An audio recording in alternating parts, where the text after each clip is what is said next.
दहिगाव तालुका यावल येथील टोलकाट्याच्या आवारात महाराष्ट्र राज्य ग्रामीण जीवनज्योती अभियान तालुका अभियान व्यवस्थापन कक्ष अंतर्गत एकता महिला प्रभास संघ यांनी बचत गट मेळाव्याचे आयोजन केले होते। या मेळाव्यात 27 लाखापेक्षा जास्त कर्ज वितरण धनादेश देण्यात आले।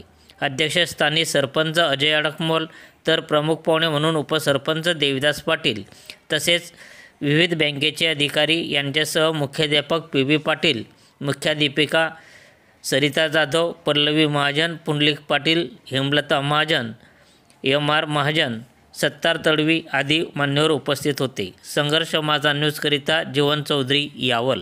त्यांच्या प्रयत्नांना खरंच यश आलं। आज ज्या महिला इथं उपस्थित झालेले यांना बघून खरंच आश्चर्य वाटतंय आणि कोणताही कार्यक्रम असो किंवा काही कार्य असो ते महिलांविना अपूर्ण असते।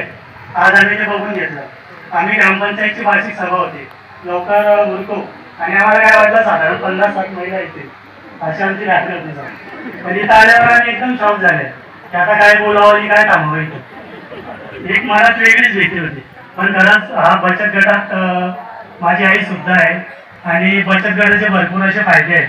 तिच्यामध्ये मी स्वतः या बचत गटामधून एसटी समाजासाठी महिलांना पण आपलं 80% अनुदानावरती ट्रॅक्टर भेटतं। त्या ट्रॅक्टरचं आम्ही प्रकरण टाकलेलं आहे आणि त्या प्रकरणांचं शांशा लवकरच होईल समाज कल्याण विभागाकडून। असे भरपूर बचत गटामध्ये भरपूर हे वैयक्तिक तुम्ही बचत गटातील एक व्यक्ती लाभ देऊ शकतो अशी कर्जाची सुविधा उपलब्ध आहे भरपूर आणि तुम्ही उद्योगधंदे करू शकता। पण आता शक्यतो काय होतं काय